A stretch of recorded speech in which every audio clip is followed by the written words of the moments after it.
From previous domestic abuse charges to fake punches in the elevator, Amber Heard has quite a few dark secrets. I'm Melottey, your host, and here are your top 10 dark secrets Amber Heard is hiding. Starting off in our number 10 spot, we have previous abuse.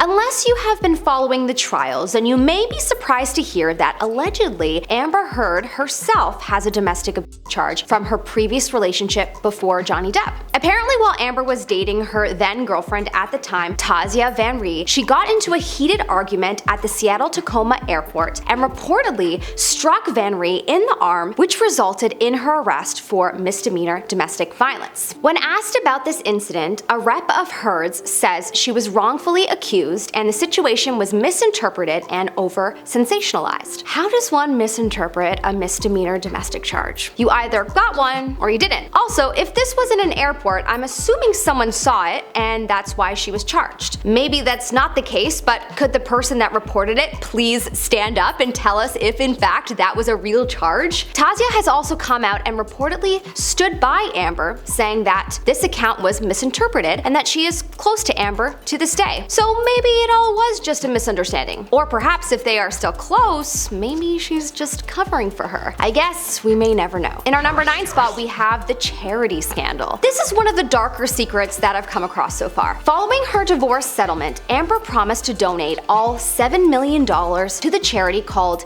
the ACLU. The ACLU, the American Civil Liberties Union, is a charity that helps fight for civil rights of Americans. Specifically, Heard's donation was supposed to go to the Women's Rights Branch to benefit domestic violence survivors, as Heard has claimed to be a survivor of herself from her marriage to Johnny Depp. The ACLU allegedly persuaded Amber to write the now infamous Washington Post op-ed. But since telling the world that all of her divorce money would be donated, it was released in court that this is far from what happened. It was revealed that Heard made a direct donation of $350,000 and that through a series of indirect donations from, Johnny Depp and Elon Musk, and they made them on her behalf, her grand total was brought to $1.3 million. What happened to the other $5.7 million, Amber? Hey, look, that's a lot of money, and maybe she just changed her mind or realized, actually wait, I may need that in life. The problem is that she's not being honest about her reason. I think people would possibly respect her more if she was just real with the fact that she changed her mind because, that's a lot of money. But who knows? Maybe not. In our number 8 spot, we have the drugs. 2 weeks ago, the narrative in court was that Miss Heard was highly against Johnny's drug use and she didn't do much herself. But on May 16th, in court, she admitted to doing cocaine, and on multiple occasions, she has admitted to doing mushrooms and DMA. So Johnny can't do drugs, but she can. Makes sense. Amber has also told the tale that she isn't a big drinker, but multiple witnesses have now claimed not only was she a big drinker, but she could also have 1 to 2 bottles a night. Not glasses, bottles. Is it possible that her perspective has been skewed by the alcohol consumption? Quite possibly. In our number 7 spot, we have the James Franco elevator footage. During the trials, elevator footage from multiple occasions at Johnny Depp's old apartment building has been shown. On one occasion, we of course saw Elon Musk come out of the elevator posing the question of, did his relationship with Amber have some overlap with her relationship with Johnny? But along with Elon, we have also spotted James Franco. In this particular clip, we see James get into the elevator with Amber and travel up to the penthouse floor where they are seen getting cozy and trying to keep their backs to the camera. The date of this incident was May 22nd, only one day after May 21st, where Amber was seen having a bruise on her face. James would have first-hand knowledge of whether Amber really did have a bruise on her face, and yet he's staying quiet. Some believe it's because Amber has told him to stay quiet and that she must have something on him, but who knows? Maybe he just doesn't want to be a part of this whirlwind trial. In any case, it seems that perhaps if there is a dark secret here, such as the fact that she had no bruising, it won't be revealed anytime soon. Coming up in our number 6 spot is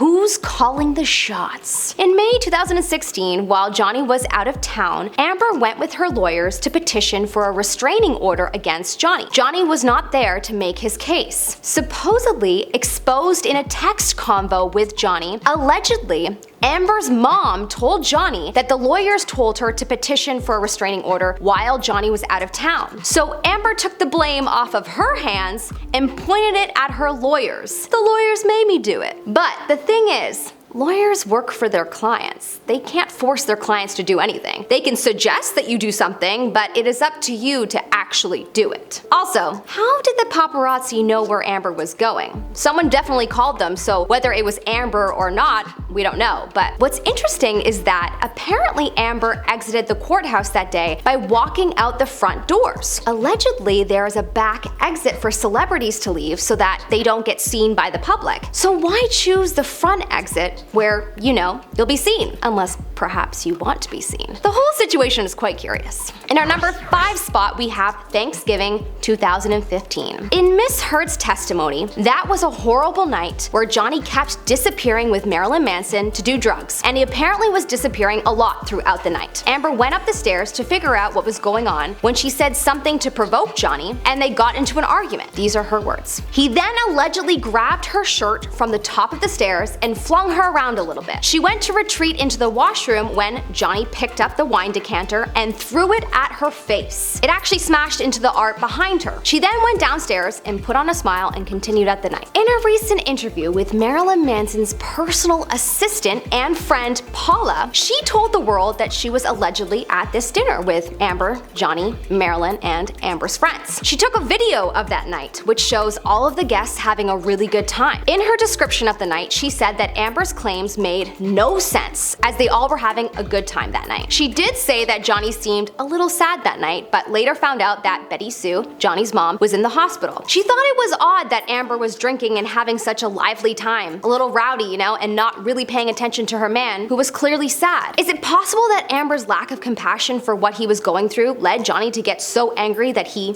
threw the wine decanter at her? But wait, wouldn't the guests have heard a loud smash if that story were true? In our number 4th spot today, we have the secret fake punch footage. This is yet another piece of elevator footage from the trial, but in this video, it is Amber and her sister Whitney. This footage was filmed around the time that Amber was allegedly attacked in late May of 2016, right before she went to petition for a restraining order. The footage shows Amber with her sister Whitney laughing it up when Whitney is seen throwing a fake punch at Amber. They continue laughing and get into the elevator. Depp's lawyer spoke about this footage and made a very interesting point. Would the sister of someone who is an alleged victim of domestic violence ever joke to her about being punched? Not to mention, would a victim of domestic violence not even flinch when a fake punch is being thrown her way? The internet was in an uproar about this, as many people made the point that even people that haven't been victims of violence would still flinch. Only very powerful, confident people may not. Is this possibly exposing that Amber wasn't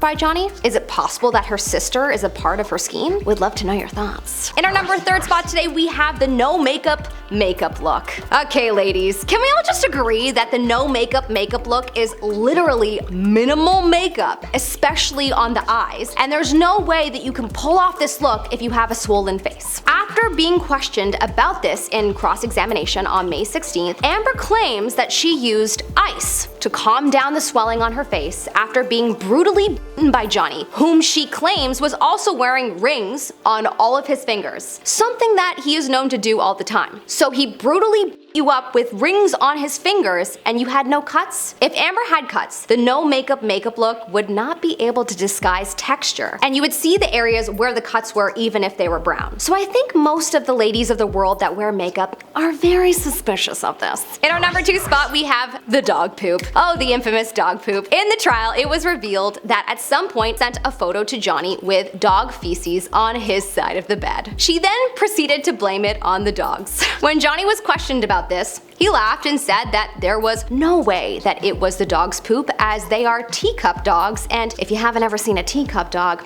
just imagine that they are really small. The feces was supposedly not small. Amber and Johnny's security team from the time testified that it was indeed too big to be from the pups. But alas, a dark secret that I'm sure she will take to the toilet. I mean, the grave. In our number 1 spot, we have the I Hit You tape. Probably one of the most famous tapes of the trial. It's the tape where Amber is quoted as saying, "I hit you. I did not punch you. I did not deck you. I hit you. But you're fine. I did not hurt you. You are such a baby. Grow up, Johnny," with a bit more colorful language thrown in there. In response to this, you hear Johnny saying, "You start physical fights," to which Amber replied, "Yeah, I did start a physical fight," to which Johnny replied, "Yeah, you did, so I had to get the F out of there." If you haven't heard this tape in full, you really need to ASAP, as this tape will certainly leave you confused about whether Amber is telling the truth. I know most of you feel that she isn't telling the truth, but there's still some people that haven't been following the trials closely enough that they still feel conflicted. And so, in this case, you should really listen to this for a different perspective. This could be the darkest secret of all, as in this tape, it certainly sounds like Amber is the abuser in this relationship. If Johnny were the perpetrator, why is he genuinely confronting her about needing to leave? Because she starts physical fights. But also, if he is the monster that she has described, then wouldn't she be afraid of how he might react to her calling him a baby? Not to mention, wouldn't he have hit her back and hurt her instead of sitting around complaining that she starts physical fights? That sounds more passive than aggressive to me, but hey, these are my thoughts. Would love to know your thoughts in the comment section below. Alright, that's all the time I have for you today, folks. Thank you so much for watching. I'm Melissa Melottey, and see you next time.